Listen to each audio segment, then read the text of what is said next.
Dear viewers, यह प्रभात exam YouTube channel का target prelims 2022 programme है। इस प्रोग्राम के अंतर्गत हम प्रत्येक दिन आईएएस परीक्षाओं में पूछे गए 10 प्रश्नों का संपूर्ण विश्लेषणात्मक संकलन लेकर प्रस्तुत होते हैं। हमें विश्वास है कि टारगेट प्रीलिम्स 2022 का यह प्रोग्राम आपकी तैयारी में महत्वपूर्ण भूमिका निभाएगा तथा आपकी सफलता को सुनिश्चित करेगा। तो चलिए बिना किसी देरी के शुरुआत करते हैं आज की इस वीडियो की, जिसमें दोस्तों आज का हमारा सबसे पहला प्रश्न है, निम्नलिखित में से किस गवर्नर जनरल ने भारत की प्रविन्दाबद्ध सिविल सेवा का सृजन किया, जो कालांतर में भारतीय सिविल सेवा के नाम से जानी जाती है? A. Warren Hasting, B. Wellesley, C. Lord Cornwallis, D.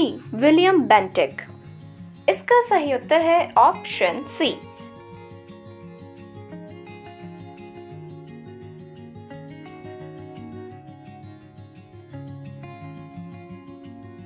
अगला प्रश्न, पौंडीचेरी के संदर्भ में निम्नलिखित कथनों पर विचार कीजिए।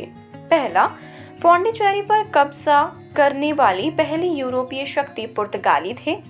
दूसरा, पौंडीचेरी पर कब्जा करने वाली दूसरी यूरोपीय शक्ति फ्रांसीसी थे। और तीसरा, अंग्रेजों ने कभी पौंडीचेरी पर कब्जा नहीं किया। उपरोक्त कथनों में से कौन सा कथन सही है? A. केवल एक, B. 2 और 3, C. केवल 3, D. ये सभी। इसका सही उत्तर है ऑप्शन A।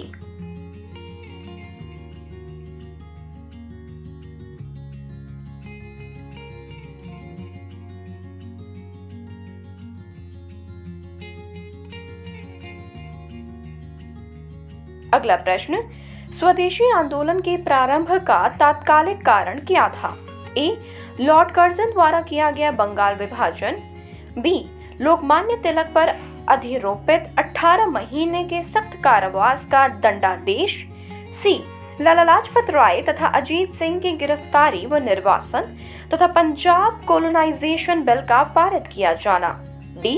चापेकर बंधुओं को मृत्यु दंड की सजा सुनाया जाना। इसका सही उत्तर है ऑप्शन C।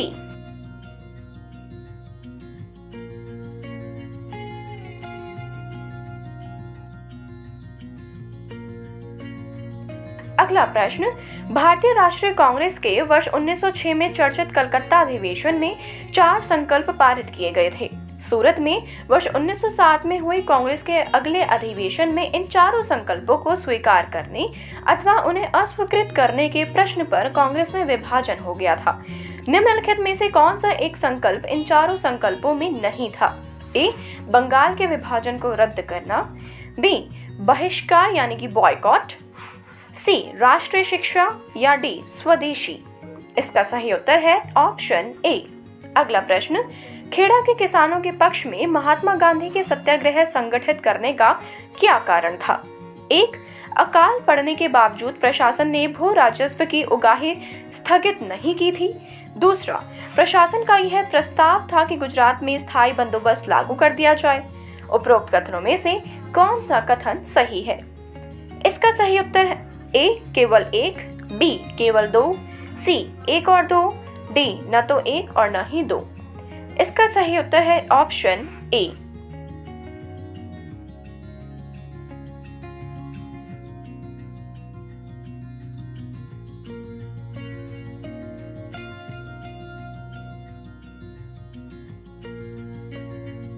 अगला प्रश्न, 1893 ईस्वी में सर विलियम वेडरबर्न तथा W.S. केन ने किस उद्देश्य से इंडियन पार्लियामेंट्री कमेटी की स्थापना की थी? A. भारत में राजनीतिक सुधारों हेतु हाउस ऑफ कॉमन्स में आंदोलन करने के लिए, B. भारतीयों के साम्राज्यिक न्यायपालिका में प्रवेश हेतु अभियान करने के लिए, C. भारतीय स्वतंत्रता पर ब्रिटिश संसद में चर्चा सुगम करने के लिए, D. ब्रिटिश संसद में विख्यात भारतीयों के प्रवेश हेतु आंदोलन करने के लिए। इसका सही उत्तर है ऑप्शन A।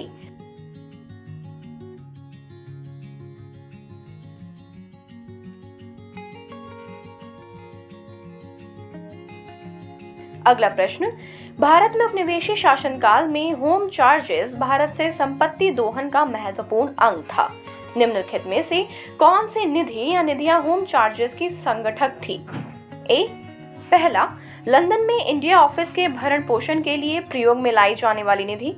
दूसरा, भारत में कार्यरत अंग्रेज कर्मचारियों के वेतन तथा पेंशन देने हेतु प्रयोग में लाई जाने वाली निधि। तीसरा, भारत के बाहर हुए युद्धों को लड़ने में अंग्रेजों द्वारा प्रयोग में लाई जाने वाली निधि। कूट है ए केवल 1, बी 1 और 2, सी 2 और 3, डी उपरोक्त सभी।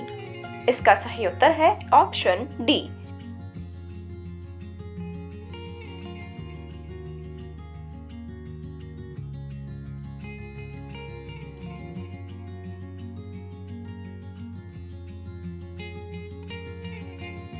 अगला प्रश्न, भारत में 19वीं शताब्दी के जनजातीय विद्रोह के लिए निम्नलिखित में से कौन से तत्व ने साझा कारण मुहैया किया?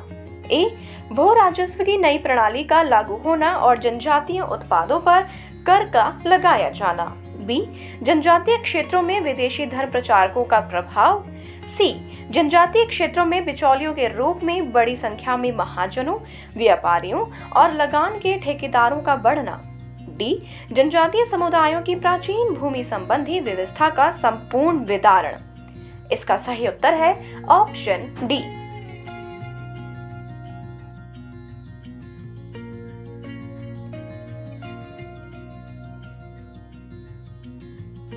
अगला प्रश्न, 1993 ईस्वी में लॉर्ड कॉर्नवालिस की भू व्यवस्था प्रणाली लागू होने के बाद कानूनी विवादों की प्रवृत्ति में बढ़ोतरी देखी गई थी। निम्नलिखित प्रावधानों में से किस एक को सामान्यता इसके कारक के रूप में जोड़कर देखा जाता है? ए, रैयत की तुलना में जमींदारों की स्थिति को अधिक सशक्त बनाना।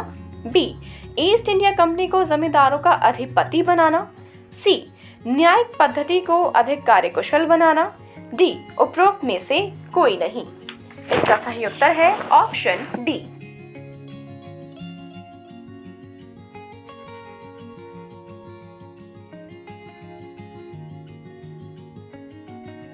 आज की वीडियो का सबसे आखिरी प्रश्न, रैयतवाड़ी बंदोबस्त के संदर्भ में निम्नलिखित कथनों पर विचार कीजिए। पहला, किसानों द्वारा लगान सीधे सरकार को दिया जाता था। दूसरा, सरकार रैयत को पट्टे देती थी। तीसरा, कर लगाने के पूर्व भूमि का सर्वेक्षण और मूल्य निर्धारण किया जाता था। उपरोक्त कथनों में से कौन सा कथन सही है? ए, केवल 1, बी 1 और 2, सी 1, 2 और 3, डी इनमें से कोई नहीं। इसका सही उत्तर है ऑप्शन सी।